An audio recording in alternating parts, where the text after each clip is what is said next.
पुनः उपस्थित तमाम लोगों का हम हार्दिक अभिनंदन करते हैं, स्वागत करते हैं। आज के इस वेबिनार का विषय आधुनिक युग में युवाओं के निर्माण में विवेकानंद जी के विचारों की भूमिका है। आज के हमारे मुख्य वक्ता डॉक्टर स्नेहलता कुसुम हैं। आप assistant professor department of philosophy Patna college Patna हैं। आपकी पढ़ाई लिखाई बीएचयू में हुई है। आप हमारे इस प्लेटफॉर्म पर आए हैं, हम आपका हार्दिक अभिनंदन करते हैं, स्वागत करते हैं। हम स्वागत करते हैं आज के इस कार्यक्रम की अध्यक्षता कर रही डॉक्टर रंजना यादव मैडम का। आप assistant professor department of philosophy Magadh महिला कॉलेज पटना हैं। आपका हम हार्दिक अभिनंदन करते हैं, स्वागत करते हैं। साथ ही उपस्थित तमाम साथियों का हम हार्दिक अभिनंदन करते हैं, स्वागत करते हैं और हम आमंत्रित करते हैं आज के हम अपने मुख्य वक्ता डॉक्टर स्नेहलता कुसुम मैम का कि आप अपने विचार से हम लोग को लाभान्वित करने की कृपा प्रदान करें। धन्यवाद सर। सर्वप्रथम तो मैं प्रयत्न सामाजिक संगठन का बहुत बहुत धन्यवाद करती हूँ कि उन्होंने मुझे यह मौका दिया कि मैं अपने विचार आपके माध्यम से युवाओं को बताऊं, उस व्यक्त करूं उन विचारों को। उसके लिए बहुत बहुत धन्यवाद और आभार प्रभात सर आपका। और आपके सामाजिक संगठन से जुड़े हुए जितने कार्यकर्ता हैं, जितने आपको आपकी सहायता करते हैं, जो इस प्लेटफॉर्म पे मौजूद हैं, उन सबको मैं धन्यवाद देती हूँ, अपना आभार प्रकट करती हूँ। आज की अध्यक्षता करते हुए हमारी सहयोगी रंजना यादव, उनका भी मैं स्वागत करती हूँ। मुझे आशा है कि मेरे विचारों का वह अच्छे से मूल्यांकन करेंगी, पूर्वालोकन करेंगी। इसी के साथ मैं आज के अपने वक्तव्य को शुरू कर रही हूँ। बड़ा आधुनिक सा लगता है कि स्वामी विवेकानंद के विचार, एक हद तक हम सोचते हैं कि आज के इस दौर में क्या विवेकानंद के जो विचार हैं पुनर्जीवित किए जा सकते हैं। सबसे बड़ा प्रश्न यही है। एक दृष्टि से देखा जाए तो सबसे ज्यादा अगर युवाओं को प्रभावित करने का श्रेय जाता है तो वो स्वामी विवेकानंद ही हैं। अगर मैं कहूँ कि स्वामी विवेकानंद भारतीय संस्कृति के पुनर्नवा हैं, जो जिन्होंने हमेशा व्योमहर्ष के स्थिति में अपने विचारों के माध्यम से हमारी संस्कृति, हमारे युवाओं का हमेशा मार्गदर्शन किया है। जब जब हमारी जो धरती है, यह हमारी जो सस्य श्यामला धरती है, ऐसे ऐसे जन्म विचारकों को दिया है कि उनके विचार से आज भी हमारा समाज, युवा सब लाभान्वित हो रहे हैं। यानी उनके भगीरथ प्रयास से आज भी युवा सामाजिक संगठनों के साथ जुड़कर एक अदम्य साहस का प्रतिनिधित्व कर सकती है। यह क्षमता उनमें है। युवा, अगर हम कहें युवा कौन, तो सर्वप्रथम जिस युवा के बारे में, जिसके विचार के बारे में आज हम बोलना चाहते हैं, उसकी एक मैं संक्षिप्त जीवनी आपके समक्ष रखती हूँ कि जो स्वामी विवेकानंद हैं, उनका जन्म कलकत्ता में हुआ। वो 12 जनवरी 1863 में जन्म उनका हुआ। उनके पिता का नाम विश्वनाथ दत्त था और उनकी माता भुवनेश्वरी दत्त थी। तो ये दान और पुण्य, मुझे लगता है एक उनको पैतृक संपत्ति मिली थी जो उनके विचारों में पहले से ही मौजूद थी। कुछ विवेकानंद को विवेकानंद बनाने का श्रेय, युवाओं का नेता बनाने का श्रेय रामकृष्ण परमहंस को भी जाता है, क्योंकि रामकृष्ण परमहंस ही वह व्यक्ति थे जो उनमें आध्यात्मिकता का संचार किया। उन्होंने वह अनुभूति दी, वो देवत्व की आत्मिकता उनके सामने समक्ष उनके सामने प्रस्तुत किया। वो रामकृष्ण ने कहा है कि गुरु के बिना कोई ज्ञान प्राप्त नहीं हो सकता है। स्वामी विवेकानंद आज अगर एक विभूति के रूप में जाने जाते हैं तो कहीं ना कहीं श्रेय रामकृष्ण परमहंस का भी है, क्योंकि उन्होंने बताया कि धर्मों में एकता को कैसे लाया जा सकता है। ये रामकृष्ण परमहंस के द्वारा ही उनके मन में जागृत हुआ। और आप अगर कहें तो स्वयं रामकृष्ण परमहंस के विचारों को ही वह सबके समक्ष प्रस्तुत किए। वो कहते कि मेरे जितने भी विचार हैं वो मेरे नहीं हैं, वो रामकृष्ण परमहंस के हैं। ये एक गुरु और शिष्य का प्रेम भी दिखाता है। तो भारतीय संस्कृति जो है वो आध्यात्मिकता और के माँ भारतीय संस्कृति के स्वामी विवेकानंद एक आध्यात्मिकता के महान प्रचारक हुए हैं, युवाओं के प्रेरणा स्रोत भी हुए हैं। उससे सर्वप्रथम, उससे पहले अगर हम ये जान लें कि युवा कौन, तो अगर भारतीय संस्कृति में अगर हम जाते हैं, अगर कहें तो 19 से लेकर 29 वर्ष, यानी 18 से लेकर 29 वर्ष के जो लोग होते हैं, हम उनको युवा कहते हैं। स्वामी विवेकानंद कहते थे कि युवाओं में ही वह क्षमता है कि वह देश के विकास में अपने अदम्य साहस का प्रदर्शन कर सकते हैं। समाज को और राज्य को उनकी क्षमता पर विश्वास है। उन्हें यह पता है कि युवाओं के द्वारा ही राष्ट्र में उन्नति हो सकती है, विकास हो सकता है। इसीलिए उन्होंने युवाओं को ही अपना केंद्रभूत बनाया और कहा कि हमारे युवा अगर जागरूक होंगे तो समाज स्वयं जागरूक हो जाएगा। तो इस तरह से उन्होंने युवाओं के बारे में बताया। तो स्वामी विवेकानंद ने कहा कि एक उनका जो उन्होंने ऋग्वेद से एक श्लोक लिया था, आत्मनो मोक्षार्थ जगत द्वितीयाय च। यानी स्वामी विवेकानंद कहते हैं कि सारे युवाओं का यही दो लक्ष्य होना चाहिए। एक, विश्व के कल्याण एवं आत्मा की मुक्ति के लिए प्रयास करना, निस्वार्थ भाव से समाज और देश की सेवा करना। अगर अगर उस ऋग्वेद के श्लोक को अगर आप देखें तो जो बेलूर मठ है, रामकृष्ण महंस का जो वो मठ है, वो उसका आधिकारिक मंत्र भी माना जाता है। स्वामी विवेकानंद युवाओं को जागरूक करने के लिए उन्होंने कठ उपनिषद के श्लोक, उत्तिष्ठित जागृत प्राप्य वारणा निबोधत, यानी ये कठ उपनिषद का जो श्लोक है उसका अगर हम हिंदी अनुवाद करें तो कहा जाता है, उठो जागो और जो ज्ञान के ज्ञानियों के पास जाओ और ज्ञान का अर्जन करो। उसको उन्होंने कस्टमाइज्ड किया अपने रूप में, और उन्होंने कहा कि इसका अर्थ होता है कि उठो जागो और तब तक चलते रहो जब तक तो आपको लक्ष्य की प्राप्ति ना हो जाए। तो युवाओं के लिए सबसे बड़ा मार्गदर्शन तो यही श्लोक है कि उन्हें कहीं भी रुकना नहीं है, उन्हें अपने लक्ष्य की प्राप्ति करने के लिए सदैव तत्पर रहना होगा। स्वामी विवेकानंद बोलते हैं कि जागृत करने के पीछे यानी युवा को जागरण करने के हमारे अर्थ में अगर देखा जाए, या जागरण शब्द के लिए या जागृत शब्द के रूप में अगर देखा जाए, तो युवाओं को वो जागृत करना चाहते थे किस पर?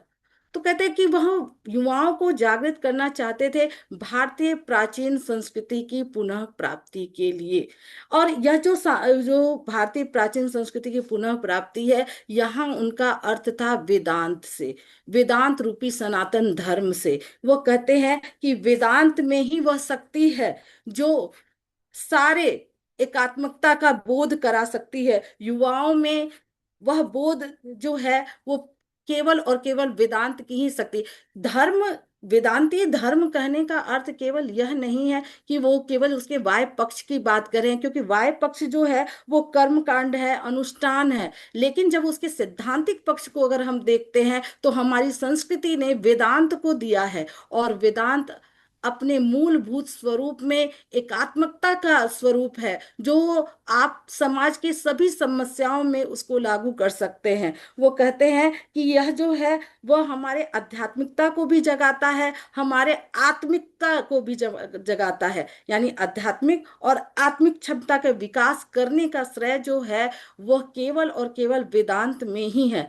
भारत की जो आत्मा है वो आध्यात्मिक है। इसीलिए हमें आध्यात्मिकता को छोड़कर हम जब भी भौतिकता में जाएंगे तो हमारा नाश होगा। क्योंकि वह कहते हैं कि भारतीय संस्कृति का जो मेरुदंड है वह क्या है? वह धर्म है। अगर हम धर्म को छोड़कर अगर भौतिकता की तरफ अगर जाते हैं तो एक से लेकर दूसरी पीढ़ी तक हमारा क्या है? अवसान हो जाएगा, हमारी पीढ़ियां खत्म हो जाएगी। इसलिए वह कहते हैं कि हमें अपनी संस्कृति के यानी वेदांत मूलक यानी सनातन धर्म की तरफ जाना होगा। भौतिकता जरूरी है, पर भौतिकता के साथ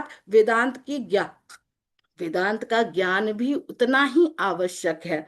वह कहते हैं कि ब्रह्मांड को ब्रह्म का ही विराट रूप है, यह जो जगत है वह ब्रह्म का ही एक रूप है, और हम सब उस ब्रह्म के ही अंश है, और हम सब में वो चेतना है, वो आध्यात्मिकता मौजूद है। बशर्त है कि हमें उसको जगाना होगा।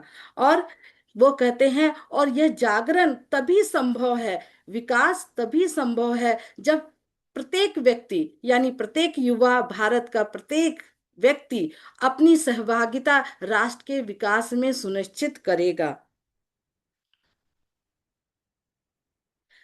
तो इस प्रकार स्वामी विवेकानंद ने कहा कि हमें क्या है, राष्ट्र को जागृत करने के, तो राष्ट्र को जागृत करने और हर एक व्यक्ति को जागरण के लिए, तो उसका क्या औजार होना चाहिए, वह किस विधि से होना चाहिए, किस मेथड से होना चाहिए। तो स्वामी विवेकानंद बोलते हैं कि वह जो सहभागिता आएगी सभी व्यक्तियों में, आत्मिक क्षमता आएगी या आध्यात्मिकता का विकास होगा, वेदांत के मूल्यों को लोग जानेंगे, उसके पीछे सबसे बड़ा जो हथियार होता है, या यह कहे कि जो सबसे बड़ी विधि जो है वह क्या है, वो शिक्षा है। तो शिक्षा क्या है? शिक्षा क्या है? कुछ पुस्तकों को पढ़ लेना या कुछ ज्ञान अर्जन कर लेना ही क्या सचमुच शिक्षा है? स्वामी विवेकानंद कहते हैं कि अगर शिक्षा, अगर सचमुच ज्ञान का होता, किताबों का होता, कि केवल किताबों की जानकारी ले ली जाती और वही शिक्षा है, तो विश्व के जितने भी विश्वकोश हैं, लाइब्रेरी हैं, वो सबसे बड़े बुद्धिमान हो जाते हैं। वो कहते भी हैं कि भारत के समस्त दुर्दशाओं का जो मूल है वह है शिक्षा का अभाव। अगर शिक्षा का अभाव ना रहता तो शायद ही हमारा देश उतने दिन अधीनता को स्वीकार कर ही नहीं पाता, क्योंकि शिक्षा ही ऐसा एक औजार है जो उचित और अनुचित की अनुभूति हमें कराता है। कहते हैं शिक्षा से ही आत्मविश्वास आता है, और आत्मविश्वास मानव के अंदर में निहित होता है। जब ब्रह्म, और वह जो निहित होता है वो ब्रह्म की, कह सकते हैं वो ब्रह्म का स्वरूप है। इसीलिए स्वामी विवेकानंद कहते हैं कि शिक्षा का अर्थ होता है आत्मपूर्णता की अभिव्यक्ति, यानी अपनी जो क्षमता है उसकी अभिव्यक्ति ही क्या है, शिक्षा है। कहते हैं ना कि आधुनिक जो भारत है या विकसित भारत की जो हम जो कल्पना करते हैं, बिना शिक्षा के नहीं कर सकते हैं। और जब जब तक शिक्षा का प्रसार पूर्णतः नहीं हो पाएगा, तब तक हम कभी भी कोई भी देश जो है विकसित है, क्योंकि हर एक व्यक्ति को उचित और अनुचित का भान होना चाहिए। अगर उसे उचित और अनुचित का भान ही नहीं होगा, ज्ञान ही नहीं होगा, तो वो स्वयं का विकास कैसे कर सकता है, अपनी आध्यात्मिकता को कैसे जगा सकता है? आध्यात्मिकता को जगाने के लिए भी अपने स्व को जानना जरूरी है, और वो अंतर्निहित जो पूर्णता है वह शिक्षा के माध्यम से ही आती है, और किसी से नहीं आ सकती है, क्योंकि दिव्यता तो हर व्यक्ति में मौजूद है। हर एक, क्योंकि सब सब व्यक्ति ईश्वर का अंश है, और जब वो ईश्वर का अंश है तो वह जो ईश्वर की दिव्यता जो है वो तो सभी में मौजूद है। और बस केवल करना क्या है कि उस साहस को, उस पूर्णता को अभिव्यक्त करना है। और शिक्षा वह सबसे अच्छी विधि है जिसके द्वारा हम उस अपने अंतर्निहित पूर्णता को जान सकते हैं, अपने दिव्यत्व को पहचान सकते हैं। और यह शिक्षा ही है जो दैहिक मानसिक क्षुधा की पूर्ति कर सकता है। और हमारे आत्मिकता का भी विकास शिक्षा के द्वारा ही हो सकता है। कहते हैं कि तो शिक्षा है कैसे? क्योंकि एक बार जब विवेकानंद अमेरिका से जब भारत की ओर लौट रहे थे, तो लोगों ने कहा कि आप स्वतंत्रता प्राप्ति के लिए प्रयास कर रहे हैं, आप इधर उधर घूम रहे हैं, तो आप ये स्वतंत्रता के लेकर करोगे क्या? क्योंकि आप स्वतंत्रता को तो प्राप्त कर लोगे, लेकिन उस स्वतंत्रता को बनाए कैसे रखोगे? क्योंकि आपके पास वो चरित्रवान मनुष्य नहीं है, जो, यानी आपके पास वो शिक्षित मनुष्य नहीं है जो उस स्वतंत्रता को बनाए रखेगा। तो कहते हैं कि सबसे पहले वह आवश्यक है, उनको भी इसकी जरूरत महसूस हुई कि हर एक, यानी जन शिक्षा में शिक्षा का प्रसार होना आवश्यक है। वो कहते भी हैं कि अगर मूसा पहाड़ के पास नहीं जा पाता है, तो पहाड़ को मूसा के पास आना चाहिए। यानी हर एक व्यक्ति को शिक्षा। और वो कहते हैं ना कि ये शिक्षा को प्रसारित किया कैसे जाए। तो कहते हैं कि जो हमारे देश में जो साधु सन्यासी हैं, क्यों उनको दिया जाए, वह सब जगह लालटेन और ग्लोब मैप लेकर के जाए और वहां के बच्चों को शिक्षा दे, क्योंकि शिक्षा ही जो है वह विकास का सबसे प्रमुख साधन है। तो कहते हैं शिक्षा क्या कर सकता है, तो शिक्षा जो चरित्र का निर्माण करता है। चरित्र का निर्माण वो कैसे करेगा, क्योंकि जब तक आप शिक्षित नहीं होंगे आप अपने मूल्यों को नहीं जानेंगे। अब मूल्य के बिना आपका ना धर्म चल सकता है और ना राज्य विकास हो सकता है। व्यक्तित्व का गठन भी तो मूल्यों के ही द्वारा होता है, और उस मूल्य को व्यक्ति जानेगा क्या, तो फिर शिक्षा के पास आता है। तो क्या है, तो शिक्षा क्या है, शिक्षा का तो सैद्धांतिक पक्ष भी है, व्यवहारिक पक्ष भी है और भावनात्मक पक्ष भी है। क्योंकि शिक्षा जो है वह सारे मूल्यों के साथ है। तो करना क्या है, तो शिक्षा का उन्होंने बताया कि एक ही प्रयोजन है, और वह है कि पूर्णता का विकास, यानी आत्म पूर्णता का विकास। और यह तभी हो सकता है, यानी कार्यों में कुशलता तभी आ सकती है जब व्यक्ति शिक्षित होगा। और शिक्षित होने के लिए यह आवश्यक है कि उसको अपने स्व को जगाना होगा, क्योंकि आध्यात्मिकता का अनुभव भी जो है शिक्षा के माध्यम से ही होता है। शिक्षा ही है जो धर्म को, अगर शिक्षा को धर्म के साथ अगर जोड़ दिया जाए तो वह मूल्य के साथ जुड़ जाएगा, और जब वो मूल्य के साथ जुड़ जाएगा तो आपके व्यक्तित्व का निर्माण करेगा, आपके चरित्र का निर्माण करेगा। जब उस चरित्र का जब निर्माण होगा और उस चरित्रवान व्यक्ति को जब निर्णय लेना होगा, तो वह हमेशा विकास के हित के लिए होगा, समाज के हित के लिए होगा। क्योंकि शिक्षा का उत्स भी स्वामी विवेकानंद धर्म को मानते हैं। धर्म का मतलब यह जो बाहरी जो पाखंड चलता है, जो पूजा पाठ चलते हैं, जो कर्म कांड चलते हैं, उनकी बात वो नहीं कर रहे हैं। वो बात कर रहे हैं उन मूल्यों की, उन वेदांतिक मूल्य को जो बहुतों में एकत्व की स्थापना करने की बात करते हैं, उस सृजनात्मक शक्ति की बात करती है जो शिक्षा के माध्यम से ही आता है। और शिक्षा रहित शिक्षा से ही व्यक्ति में सकारात्मक प्रभाव आता है, वह सही निर्णय ले पाता है। अगर शिक्षा ना हो तो कोई भी व्यक्ति अपने सफलता को या अपने समाज का विकास नहीं कर सकता है। उसमें नैतिकता का ज्ञान, व्यवहारिक शिक्षा का ज्ञान केवल और केवल शिक्षा के माध्यम से ही आ सकता है। तो क्या शिक्षा केवल एक वर्ग के लिए है, वो बोलते नहीं। एक वर्ग के लिए नहीं, एक लिंग के लिए नहीं, शिक्षा का कोई आधार नहीं है।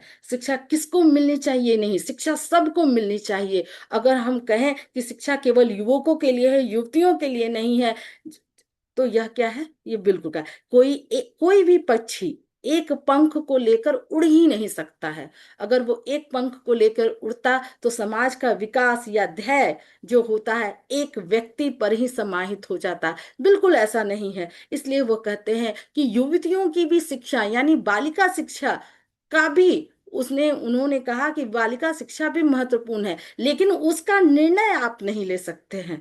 उसको किस प्रकार की शिक्षा लेना है, क्या करना है, यह निर्णय उन पर छोड़ना होगा। वह अपना विकास कैसे करना चाहती हैं, वह निर्णय आपको उनके पास छोड़ना होगा। तो उन्होंने कहा शिक्षा हर एक व्यक्ति को चाहिए, चाहे वो दरिद्र हो या शूद्र हो। शूद्र है तो उसको अपने विकास के लिए चाहिए ताकि वह उस आध्यात्मिकता को जान सके, अगर दरिद्र है तो वह उस भौतिकता को जान सके जिससे वह वंचित है। तो विकास के हर एक क्षेत्र में शिक्षा जो है सबसे महत्वपूर्ण है, क्योंकि शिक्षा के लिए, तो क्या है, शिक्षा कब होनी चाहिए, तो कहते स्वामी विवेकानंद कहते हैं शिक्षा के लिए तो अनुकूल वातावरण होना चाहिए।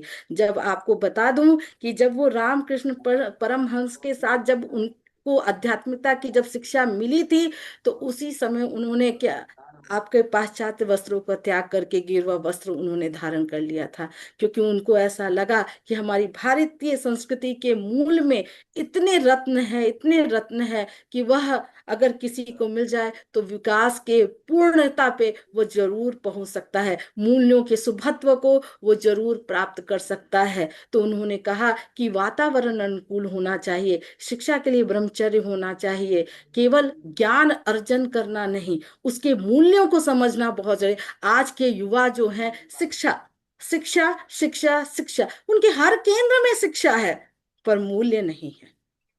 इन्हीं मूल्यों को जागृत करने का काम जो है स्वामी विवेकानंद करते हैं कि तुम शिक्षित तो बन रहे हो लेकिन तुम मूल्यों से भटक रहे हो, तुम उस वेदांतिक मूल्यों को नहीं जान रहे हो जो भारतीय संस्कृति की धरोहर है, जो तुम्हारे पास है, अन्य किसी के पास नहीं। वह मूल्य जो तुमको आत्मिक क्षमता का विकास करवाती है वह तुम्हारे पास है, उसको समझो, उस मूल्यों को जानोगे तो यह शिक्षा भी तुम्हारा व्यय नहीं होगा, वो खर्च नहीं होगा। इस प्रकार स्वामी विवेकानंद ने कहा कि विकास के लिए, युवाओं के लिए शिक्षा बहुत आवश्यक है। शिव शिक्षा ही वह आधार है जिस पर चलकर हम अपने पथ पर, या कह सकते हैं उन मूल्यों को प्राप्त कर सकते हैं, उस विकास को हम प्राप्त कर सकते हैं जो हमारा ध्येय है।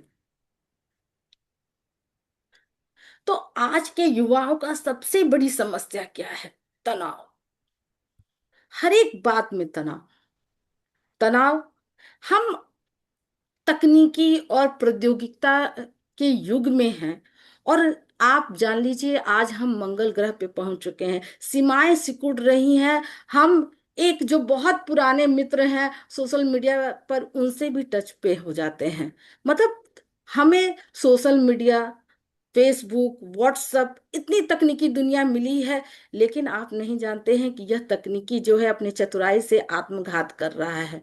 वह हमें उस क्षमता, उस आध्यात्मिकता, उस आत्मिक विकास से हमको छिन्न कर रहा है जिस पर हम चल करके अपना विकास कर सकते हैं। वह हमारे में कार्य शक्ति की जो सीमा है उसको छिन्न कर रहा है। हम शारीरिक और मानसिक रूप से प्रताड़ित होते हैं, परिवार से प्रताड़ित होते हैं, हम कभी अपने मन में अपने रूप को लेकर प्रताड़ित होते हैं और तनावग्रस्त होते हैं कि कोई छोटा है, कोई बड़ा है, मैं ऐसा क्यों हूं, मुझ में वह कैसा नहीं, वैसा क्या। तो मेरा, या स्वामी विवेकानंद अगर कह लीजिए, स्वामी विवेकानंद कहते हैं कि यह सोचने की वजह से कि मैं ऐसा क्यों हूं, वह ज्यादा अपेक्षित है कि यह ऐसा ही है। अगर आप यह सोच लें तो आपकी आधी प्रॉब्लम तो वैसे ही सॉल्व हो जाएगी। और वो कहते हैं कि प्रौद्योगिकी और तकनीकी कोई बुरी चीज नहीं है, हमें तकनीकी के साथ रहना है। विज्ञान तो बहुत जरूरी है, क्योंकि बिना विज्ञान के तो जीवंतता होगी ही नहीं, विकास होगा ही नहीं। तो विज्ञान को तो ग्रहण करना ही है, विज्ञान की सारी प्रक्रियाओं को ग्रहण करना है, लेकिन वेदांत के ज्ञान और प्रकाश को छोड़ करके नहीं। विज्ञान और सभी तकनीकी का ज्ञान हमको होना चाहिए, लेकिन वह ज्ञान जो है वेदांत के ज्ञान के प्रकाश में है। जिस तरह से हम तकनीकी का विकास कर रहे हैं उसी तरह से वेदांत के मूल्यों का भी विकास होना चाहिए, ताकि हम में कार्य करने की क्षमता आए, हम में वो कुशलता आए जिससे हम अपने कार्य को पूर्ण कर सकें, उसमें पूर्णत्व आ सके। तो यह जो अभिव्यक्ति है, क्योंकि अगर अगर हम आध्यात्मिकता को छोड़ दें और केवल भौतिकता को करें तो नाश तो निश्चित है। क्योंकि भारतीय संस्कृति की जो भित्ति है, मूल भित्ति या कहिए मेरुदंड जो है, वह तो स्वयं धर्म है।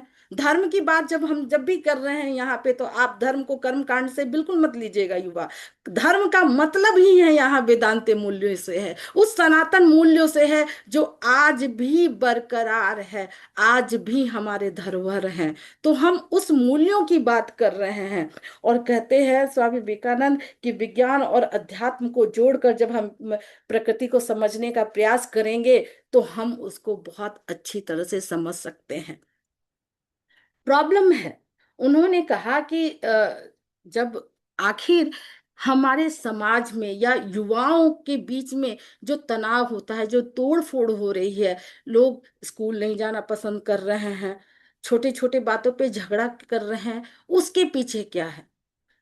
और ये जो जो एक बैरियर आया है, एक कह सकते हैं कि हमारे परिवारों के बीच में, व्यक्ति के बीच में, व्यक्ति और समाज के बीच में जो बाधाएं उत्पन्न हो रही है, उसके पीछे सबसे बड़ा कारण यह है कि हम जो है आत्मनियंत्रण भूल गए।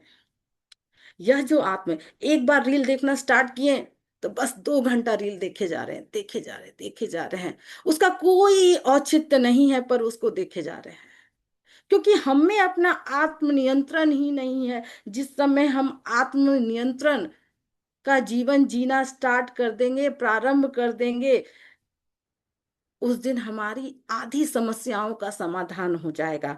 परिवार, राष्ट्र, हमारे चेतना का विस्तार हो जाएगा। और इसके लिए बहुत आवश्यक है आत्मनियंत्रण और एकात्मकता दृष्टिकोण। जैसे ही आप समझेंगे कि परिवार कोई दूसरा नहीं है, वह बहुत्व में एकत्व है, वह मेरा ही स्वरूप है, या यह कह सकते हैं कि हम में भले बाहरी रूप से जो आवरण है वह अलग अलग है, लेकिन वास्तव में या वस्तुतः हम क्या है, एक हैं। इस चीज का जब हमको ज्ञान हो जाता है तो हम क्या कहते हैं, हम विकास की तरफ चले जाएंगे। हमको आत्मनियंत्रण की आवश्यकता है, तब हमारे सब सारी समस्याओं का हमको समाधान मिल जाएगा। कहते हैं आत्मवत सर्वेतेषु। यह इसलिए कहा गया है कि जिसको परिवार और समाज के स्तर पर हमको अभ्यास में लाना होगा, क्योंकि आत्मवत यानी सबकी आत्मा उसी ईश्वर का अंश है। हम सब उसी ईश्वर के अंश हैं, हम में कोई भिन्नता नहीं है। और जैसे ही आप इस भिन्नता को छोड़िएगा और एकता को देखने लगेगा, आप लिंग भेद भूल जाइएगा कि कौन स्त्री है कौन पुरुष है। आधा करप्शन तो इसी में है। जाति भेद भूल जाइएगा कि ये इस जाति का है, वो उस जाति का, उसको वो करना चाहिए, इसको नहीं करना। नहीं, सारे ईश्वर के ही अंश है, सब में उसी ईश्वर का देवत्व है, तो वह हमसे भिन्न क्यों है। तो उनका जो यह जो है एकात्मकता का बोध, यह बहुत आवश्यक है। और यह युवाओं को वेदांत से ही प्रेरित हो करके मिलेगा। यानी यह कह सकते हैं कि वेदांत का जो मूल है एकत्व का भाव, बहुत्व में एकत्व को देखना, स्वामी विवेकानंद उसको हर एक समस्या पे लागू करते हैं और कहते हैं कि यह जो है बहुत आवश्यक है कि आप आत्मनियंत्रण करें और एक एकात्मकता की अनुभूति करें। पीटर सेज जो है वो कहते हैं कि हम क्या सोचते हैं, सबसे बड़ी समस्या ये होता है कि हम क्या चाहते हैं और हमसे संबंधित लोग हमको क्या चाहते हैं। और ये जो सृजनात्मक दबाव जो हमारे समक्ष उत्पन्न होता है, वही हमारे तनाव का कारण होता है। और यह जो तनाव जो है वो क्या होता है कि जहां कोई है और जहां कोई जाना चाहता है, और इस दबाव के कारण वो इतना उस सृजनात्मक यानी अपने विकास के इतने दबाव में वो पहुंच जाता है कि वो तनावग्रस्त हो जाता है। स्वामी विवेकानंद कहते हैं कि उस समय जब इस तरह का तनाव होता है तो आप अपनी सृजनात्मक चेतना के स्तर को क्या करते हैं, हस्तांतरित करें। हस्तांतरित करने का मन क्या है कि व्यक्ति से जाकर के वो परिवार पे हस्तांतरित करें, परिवार से जाके समाज पर, और समाज पे जाकर के विश्व पर हस्तांतरित करें।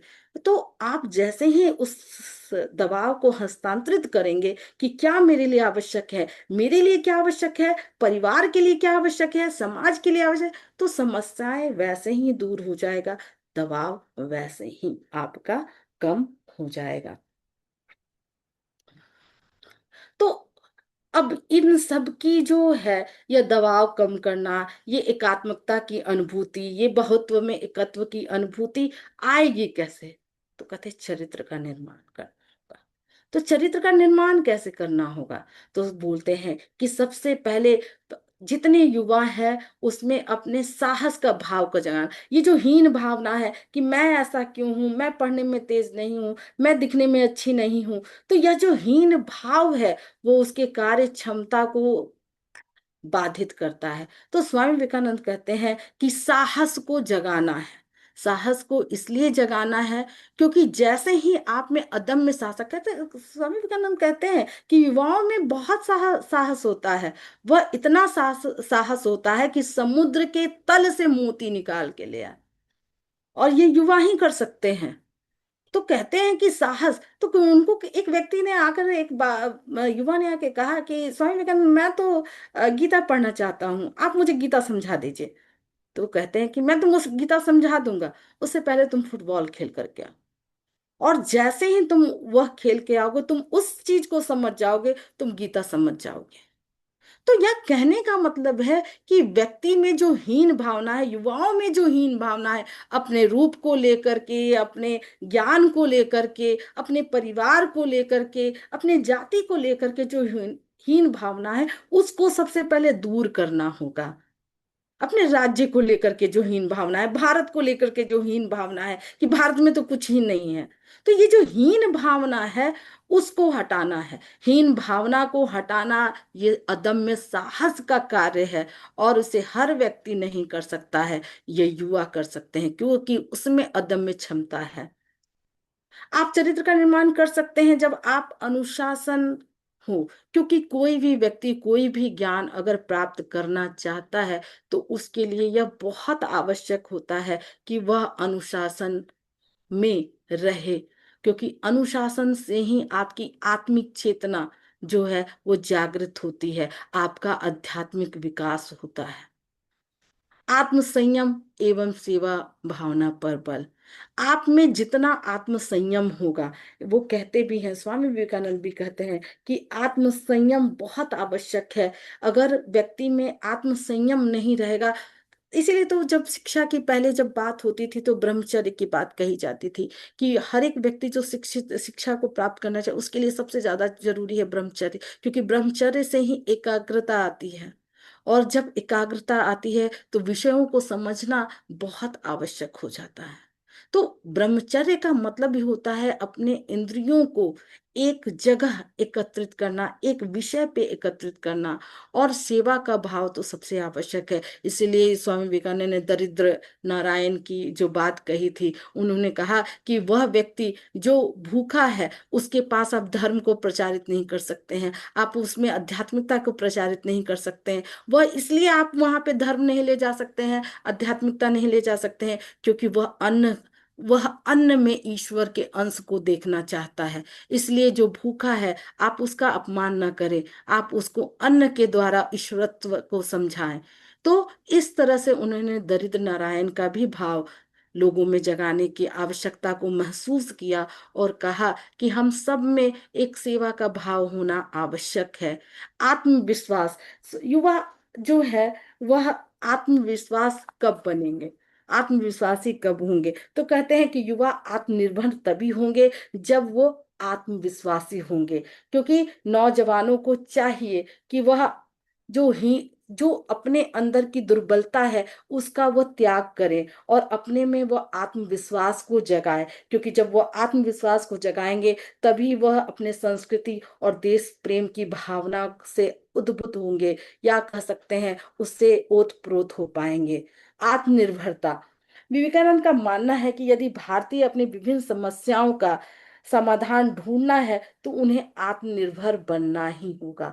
बिना आत्मनिर्भर बने हुए वह विकास नहीं कर सकता है, वह अपनी आध्यात्मिक शक्ति या आध्यात्मिक चेतना का विकास नहीं कर सकता है। इसलिए अगर वह आत्मनिर्भर तभी बन सकता है जब वह अपने मानसिक शारीरिक दुर्बलताओं को हटा पाएगा, उसको क्या कर सकते हैं, उस अनुशासनहीनता को हटा पाएगा, जिसके कारण उसका विकास बाधित होता है। तो इस प्रकार से बहुत सारे मूल्यों को, चरित्र के लिए बहुत सारे कह सकते हैं मूल्यों के बारे में स्वामी विवेकानंद ने बताया है, जो आज भी उतने ही अपेक्षित हैं युवाओं के लिए। युवाओं के लिए क्या, हम सब वयस्कों के लिए भी है कि हमें यह सब करना होगा, तभी हम आगे बढ़ सकते हैं, हम विकास कर सकते हैं। एक बार बहुत पहले मैंने जब विवेकानंद को पढ़ा था, तो उसने कहा कि हमारे लोग जो हैं वो विकास नहीं कर पाए, व्यापार ठप पड़ गया 19वीं शताब्दी में। तो उसका सबसे बड़ा कारण उन्होंने कहा कि वह डरते थे, वह अपने आत्मनिर्भरता को, या उसने अपने विवेक का इस्तेमाल नहीं किया। जैसे बनारसी साड़ी बहुत फेमस थी उस समय, और एक टाइम, और या सिल्क बहुत फेमस था यहाँ का, सिल्क पर या रेशमी जो कहते हैं उलेन जो थे बहुत फेमस थे। लेकिन जैसे ही लोगों के पास मशीनें आई तो सस्ते कपड़े बनने लगे, तो लोगों ने क्या किया कि वह जो है उनका दायरा, उनका व्यापार घट गया, लोग वहीं से कपड़ा लेने लगे, रेस उससे भी अच्छा मलमल बनने लगा होगा उस टाइम में। तो स्वामी विवेकानंद ने कहा कि अरे आप बनारसी साड़ी बन रहे हैं, अगर थोड़ा सा आप अपना विवेक यूज करते, आप अगर थोड़ा सा भी साहस करते समुद्र के उस पार जाना, क्योंकि उस समय तो समुद्र के पार जाना बहुत खराब माना जाता था कि सात समुद्र पार करना यानी धर्म को भ्रष्ट कर देना। तो कहते कि ये सब जो कुप्रथाएं हैं और जो धर्म, जो रसोई धर्म बन गई थी, उसी का विरोध स्वामी विवेकानंद ने किया है अपने दर्शन में, या कह सकते हैं अपने विचारों में। उन्होंने कहा कि धर्म जो है किसी एक परिप्रेक्ष्य में नहीं चलता है, धर्म का अर्थ होता है कि समाज के सभी मूल्यों को लेकर के चलना। तो उन्होंने उन मुसलमानों से कहा कि तुम जो साड़ी का अगर गाउन बना लेते तो आज भी तुम्हारा व्यापार वैसा ही के वैसा चलता। तो यह विवेक जो है उनमें उनमें नहीं आया। इसके पीछे बहुत सारी चीजें हैं, साहस भी है, अपनी जो हीन भावना है वह भी है, और शिक्षा का अभाव भी है। इस प्रकार हम देखते हैं कि स्वामी विवेकानंद ने ये चेतना जगाया है युवाओं में कि वह अपने चरित्र का निर्माण कैसे कर सकें। तो इसलिए उन्होंने कहा कि निर्भय बनो और अपने लक्ष्य पर केंद्रित बनो, और शारीरिक, मानसिक और आध्यात्मिक विकास के लिए कार्य करो। और यह कार्य जो है तुम कर सकते हो, अगर यह कार्य किसके द्वारा करोगे, तो अपने सनातन वैदिक मूल्यों के द्वारा कर सकते हो, क्योंकि उसी में वह क्षमता है, वह वो मूल्य, या वो कह सकते हैं वही वह धरोहर है जो तुम्हारे विकास और आत्मिक क्षमता को बढ़ाने का काम करेगा। राष्ट्र निर्माण, स्वामी विवेकानंद ने इसलिए उन्होंने, क्योंकि आप मैं सनातन धर्म की बात कर रही हूँ, बार बार वेदांत मूल की बात कर रही हूँ, तो स्वामी विवेक हर उद्बोधन में आपको सनातन धर्म और वेदांत की बात कहते हैं ना कि जब आत्मा की जो शक्ति है भौतिकता पे काम करती है तो भौतिक विकास होता है, यानी आत्मा की शक्ति जब जड़ पर विकास करती है तो भौतिक विकास होता है। और जब आत्मा की शक्ति मनु यानी खुद आत्मा पर जब विकास होता है तो लोग क्या करते हैं, आध्यात्मिक शक्ति की तरफ जाते हैं, उस परमात्मा के समक्ष, यानी मोक्ष के रूप में कह सकते हैं, उनको मोक्ष की प्राप्ति होती है। तो यह सब शक्तियां आप में ही निहित है। और कहते हैं कि आत्मा का जो परिधि है वह कहीं नहीं है, पर केंद्र जो है वो शरीर है। लेकिन परमात्मा, परमात्मा की भी परिधि कहीं नहीं है, लेकिन केंद्र सारा शरीर है। यानी कहने का मतलब है कि हर एक व्यक्ति में, हर एक युवाओं में वह देवत्व है, वह ईश्वरत्व है, वह मूल्य है जिनको वो जागृत कर कर वह विकास कर सकता है। तो इस प्रकार हम देखते हैं कि स्वामी विवेकानंद ने किसी न किसी रूप में शाश्वत जीवन मूल्यों की भी चर्चा की है। और वैसे तो स्वामी जी द्वारा प्रतिपादित जीवन मूल्यों की संख्या बहुत अधिक है, फिर भी उन्होंने जीवन मूल्यों को मानव व्यक्तित्व के लिए अत्यंत अनिवार्य माना है। उनमें से कुछ मूल्यों का यहाँ उल्लेख मैं करूंगी कि सत्य, यानी शाश्वत सत्य पर अडिग विश्वास एवं उसी के आधार पर व्यवहार करना, वीरता, अपनी सुरक्षा और निर्बल की सुरक्षा के लिए स्वस्थ और सुदृढ़ शरीर बनाना, साहस, जिसकी बारे में हमने पहले भी बताया था कि धर्म और सत्य, न्याय एवं राष्ट्र प्रेम के लिए जीवन तक निछावर करने का भाव हर एक युवा में होना चाहिए। ध्येय निष्ठता, यानी तात्कालिक और दीर्घगामी लक्ष्यों का निर्धारण करना, और जब तक लक्ष्य की प्राप्ति ना हो जाए तब तक प्रयत्नशील रहना, उस लक्ष्य की प्राप्ति करने के लिए अपने अदम्य साहस को कह सकते हैं अदम्य साहस को बनाए रखना। तो मानव प्रेम, हर एक मनुष्य को अपनी ही चेतना का एक अंश मानकर उससे प्रेम भाव रखना, उसकी सहायता करना, यह भी एक वेदांतिक मूल्य है। प्रकृति से प्रेम करना, सृष्टि की रचना के नियमों का पालन करते हुए प्रकृति का सम्मान एवं पोषण करना भी आवश्यक है। राष्ट्र प्रेम, स्वराष्ट्र को ही देव स्वरूप मानकर अपना जीवन उसके लिए समर्पित करना। सदाचार, हर कार्य में यह ध्यान रखना कि उसमें सामाजिक हित हो, राष्ट्र हित हो, मानव हित हो, सृष्टि हित हो, भी निहित हो। दायित्व बोध सबसे बड़ा है दायित्व। जिस दायित्व से सबसे ज्यादा युवा भागते हैं, वो दायित्व नहीं लेना चाहते हैं। वो उस बोध को महसूस नहीं करना चाहते हैं कि आप युवा हैं, आप बदल सकते हैं, आप संसार के हर एक नियमों को बदल सकते हैं, आप में उतनी अदम्य क्षमता है, आप समाज के हर एक परिस्थितियों को बदल सकते हैं। तो उस दायित्व बोध को युवाओं को बहुत समझना होगा कि काल, स्थान और परिस्थितियों के अनुसार अपने सामाजिक दायित्व को समझना होगा, उसका निर्वाह करना होगा, क्योंकि विकास का राह और विवाह और विकास के जो लक्ष्य है या उसको पाने का जो जरिया है, आप युवा ही हैं। इस प्रकार हम देखते हैं कि स्वामी विवेकानंद ने वेदांतीय एकात्मकता की दृष्टि से सभी समस्याओं का हल किया है। वो समकालीन परिवर्तनों को ध्यान में रखते हुए युवाओं को पारिवारिक व्यवस्थाओं, शैक्षणिक व्यवस्था, वाणिज्य, व्यापार, समाज, सबको विकसित करने का कार्य करते हैं। स्वामी विवेकानंद कहते हैं कि वेदांत के ही जो मूल्य, शाश्वत सनातन मूल्य हैं, शाश्वत मूल्य हैं, वो सभी समस्याओं का समाधान कर सकती है।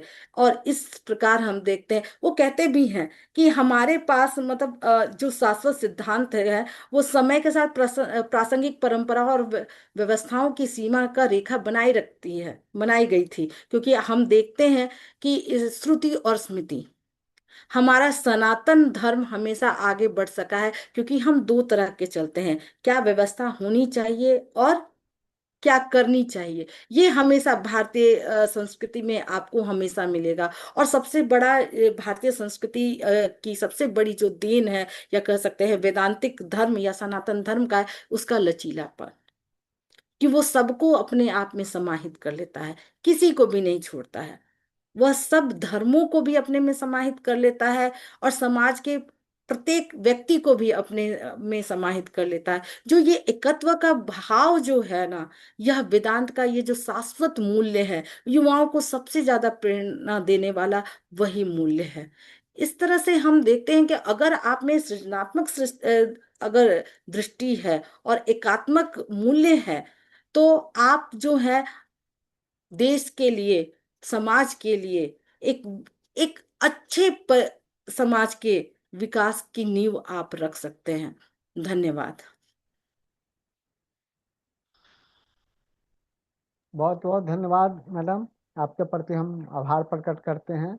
बहुत सुंदर और बहुत सार्वभौमिक आपका व्याख्यान रहा है।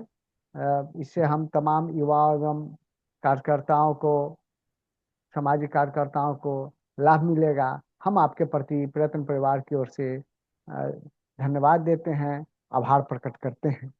साथ ही आज के इस कार्यक्रम की अध्यक्षता कर रही डॉक्टर रंजना यादव मैडम से हम सादर अनुरोध करेंगे कि कृपया अध्यक्षीय भाषण करने की कृपा प्रदान करें। धन्यवाद प्रभात जी। और डॉक्टर स्नेहलता कुसुम मैम को भी बहुत बहुत धन्यवाद देना चाहेंगे सभी लोग, क्योंकि उन्होंने विवेकानंद के जो विचार रहे हैं युवाओं के प्रति, उन्होंने युवाओं को केंद्र में रख करके वेदांत की जो विचारधारा है, वेदांत जो है वो दर्शन शास्त्र का एक बहुत क्लिष्ट जो है विचारधारा है। क्योंकि वो जो है भक्ति, ज्ञान, योग, कर्म, जिसको हम लोग योग में बोलते हैं ज्ञान योग, कर्म योग, भक्ति योग, राजयोग, सबका समन्वय करता है। क्योंकि इसका जो लक्ष्य होता है वो होता है समग्र विकास। और आज के युवा जो है वो वंचित है समग्र विकास से। और विवेकानंद की जो विचारधारा रही है वो कहीं ना कहीं हमारे सनातन धर्म के जो सकारात्मक पक्ष को लेकर के लोग आज जो है सनातन धर्म को जिस रूप में देखते हैं, विवेकानंद ने सनातन धर्म के उस स्वरूप को रखा है जिससे युवा प्रेरित हो सकते हैं, जिसको लेकर के युवा आगे बढ़ सकते हैं। तो ये सनातन धर्म के जो स्वरूप है, जो नैतिक स्वरूप है, जो आध्यात्मिक स्वरूप है, जो युवाओं का विकास करने वाला स्वरूप है, उसको स्नेहलता मैम ने बहुत अच्छे से रखा है। और चूंकि युवाओं के लिए सबसे ज्यादा आवश्यक है, सबसे महत्वपूर्ण है उनका मानसिक स्वास्थ्य। और विवेकानंद जी ये बात बहुत ही स्पष्ट रूप से अपने विचारों में रखते हैं कि मानसिक स्वास्थ्य की भूमिका कितनी अहम है आज के युवाओं के लिए। और ये जो मानसिक स्वास्थ्य है, यही मनोबल, आत्मविश्वास, आत्मनिर्भरता किस तरह से संपूर्ण विश्व को एक साथ जोड़ सकती है। और क्योंकि अपने आप को आप खुद पहचान सकते हैं। उन्होंने शिक्षा के विषय में स्नेहलता मैम ने बहुत अच्छे से बोला, शिक्षा का जो मेन लक्ष्य होता है वो आत्म विकास ही होता है। और आपका सबसे बड़ा शिक्षक जो है आप स्वयं हैं। आपको कोई चाह करके भी कितना भी सिखा ले, अगर आपकी खुद की इच्छा नहीं है, आपकी आत्म चेतना जागृत नहीं हो रही है, आपके अंदर आत्म विकास नहीं आ रहा है, तो आप उसको चाह करके भी नहीं सीख पाएंगे। और यही कारण है कि वेदांत में आत्मा को केंद्र में रखा गया है। आत्म ही ब्रह्म स्वरूप है और इसे ही विकसित करना है। क्योंकि ये नव वेदांती रहे हैं और इन्होंने आत्म को सत्य रूप में मानते हुए युवाओं को ये शिक्षा देने की कोशिश की है कि ये जो आत्मा है ये आपको मोटिवेट करती है, ये आत्मा आपको केंद्रित करती है, यही आत्मा जो है आपको प्रेरित करती है। और यही आत्मा विचार के रूप में आपके अंदर नए नए विचारधाराएं उत्पन्न करती है, एक दूसरे से जोड़ने का काम करती है, सृजन करने का काम करती है। तो इसको समझने की जरूरत है। अब इस विचारधारा को समझने की जरूरत है, जिसको स्वामी विवेकानंद ने बहुत केंद्र में रखा। और इसलिए लता मैम ने इसको बहुत अच्छे से समझाया, इसे समझने की जरूरत है। और चूंकि उन्होंने गागर में सागर भर दिया, लेकिन मैं एक बात कहना चाहूंगी युवाओं को कि विवेकानंद जी ने भी इसको समझाने की कोशिश की एक कहानी के माध्यम से कि कैसे युवा आज हमारे भटक रहे हैं। भटकने का मतलब अपनी स्व केंद्रित नहीं होना, अपनी आत्मा को नहीं पहचानने का सबसे बड़ा कारण यही है कि इन्होंने एक कहानी के माध्यम से बताया कि किस तरह से एक शेर जो है वो बचपन से भेड़ों के समूह में रहता है। और भेड़ों के साथ रहने का मतलब आप समझ रहे हो, शेर जो है वो जंगल का राजा है और भेड़ों के साथ रहते हुए वो अपनी शक्तियों को, अपनी जो बोलते हैं आत्म शक्ति, आत्म चेतना, आत्म प्रकाशन का जो भाव है उसको पहचानता नहीं है। और भेड़ों के साथ रह करके वो उन्हीं की तरह उनका उसका जीवन यापन होता है, दिनचर्या रहती है। लेकिन एक बार एक बूढ़ा शेर आता है, जिसको कहीं ना कहीं हम एक गुरु के स्वरूप में देख सकते हैं कि एक गुरु आता है और जो उसकी शक्तियों को समझता है और उसको ये एहसास दिलवाता है कि वास्तविकता तुम्हारी क्या है, तुम अपने अंदर की चेतना को समझो, जागृत हो, आगे बढ़ो। तो वो उनको शेर को तालाब के पास ले जाता है और बताता है कि किस तरह से तुम्हारा स्वरूप जो है वो भेड़ों से अलग है। तो यहाँ पर जो अब उसकी चेतना जो है पानी में अपने आप को देख करके उसकी चेतना जागृत होती है, वो अपने आपने को समझता है। तो ये जो है ये कहानी कहीं ना कहीं ये जरूर केंद्रित करती है इस विषय को कि किस तरह से युवाओं को स्वयं को समझना है। और ये बहुत ही आवश्यक है स्वयं को समझना। और सबसे बड़ा जो सबसे बड़ी सच्चाई है आज के भौतिक समाज में कि चुनौतियां जो है वो हमें कहीं ना कहीं तराशती हैं। तो युवा चुनौतियों से भटकते हैं, चुनौतियों से डर जाते हैं, या फिर सरेंडर जो होते हैं, समर्पण का भाव रख देते हैं, आत्मसमर्पण का भाव रख देते हैं। स्वामी विवेकानंद ने बहुत अच्छा एक कोटेशन दिया, उन्होंने समझाया है कि अगर आप रास्ते पे चल रहे हैं और आपको कोई चुनौती ना मिले तो आप समझ लीजिए आप बहुत गलत रास्ते पे हैं। वो रास्ता जो चुनौतियों से भरा है वो वास्तविकता से भरा हुआ है। तो अगर आप इस संसार में हैं तो आप मनुष्य हैं, तो आपको ये समझना आवश्यक है कि मनुष्य का जीवन संघर्ष का जीवन है। और मनुष्य बना ही इसलिए है, युवा है ही इसलिए कि वो चुनौतियों का सामना करें और चुनौतियों से निकल जाएं। और ये चुनौतियां जो हैं उनको परिपक्व बनाती हैं, ये चुनौतियां उन्हें जोड़ती हैं हमारे सनातन धर्म के मूल से, हमारी संस्कृतियों से। हमारी संस्कृति भी हमें यही सिखाती है। और योग जो है, जो जुड़ने, योग का भाव जो है वो आपस में समन्वय का भाव है। तो इस संसार में, इस भौतिक जगत में हमें एकता के भाव से चलना है, एक दूसरे से के साथ मेल मिलाप करके, एक दूसरे की विचारधाराओं को समझते हुए, सम्मान देते हुए, प्रेम के भाव को, धर्म को केंद्र में रखते हुए चलना है। तो स्नेहलता मैम ने बहुत अच्छे से अपनी बातों को रखा है, और मैं समझती हूँ कि इसमें जो भी यूथ है सिर्फ ये यूथ के लिए नहीं है, क्योंकि आज की चुनौतियां हर एक वर्ग के लिए हैं, फिर चाहे वो स्त्री हो, चाहे वो पुरुष हो, चाहे वो बच्चे हो, बूढ़े हो या युवा हो, हर हर एक उम्र के पड़ाव में हम हर तरह की चुनौतियों का सामना करते हैं। और विवेकानंद के विचारधारा जो है वो कहीं ना कहीं हमें इस चुनौतियों से निकलने का समाधान भी प्रस्तुत करती है। तो जो है मैं इसके लिए बोलना चाहूंगी कि आप सीखिए, समझिए, महसूस करिए, क्योंकि ज्ञान योग का ये एक लक्ष्य है श्रवण मनन निधिध्यासन, यानी जो सुन लिया है उस पर विचार करिए बार बार और अपने जीवन में उसको लागू करने का प्रयास करिए। ये बहुत ही आवश्यक है। यानी जो शिक्षा आपने आज दानिमा कॉल नहीं की थी। को यहाँ समझने की जरूरत है। कुछ जया झा कहना चाहती हैं, तो हम उनको पहले सुन लेते हैं वो क्या पूछना चाह रही हैं। जया झा जी कुछ कहना चाह रही हैं आप? आपको कुछ पूछना है? तो प्रभात जी, मेरा बस यही कहना है कि जो है आज हमने स्वामी विवेकानंद के जो विचारधारा है, मूल विचारधाराओं को बहुत अच्छे से समझ लिया स्नेहलता मैडम के माध्यम से। और जो है कहीं ना कहीं हम जो है इससे अपने व्यवहारिक जीवन में हर एक युवा को लाने की बहुत ही आवश्यकता है, उनके मूल्यों को समझने की आवश्यकता है, व्यवहारिकता में लाने की आवश्यकता है, सिर्फ सिद्धांत में रखने की आवश्यकता नहीं है।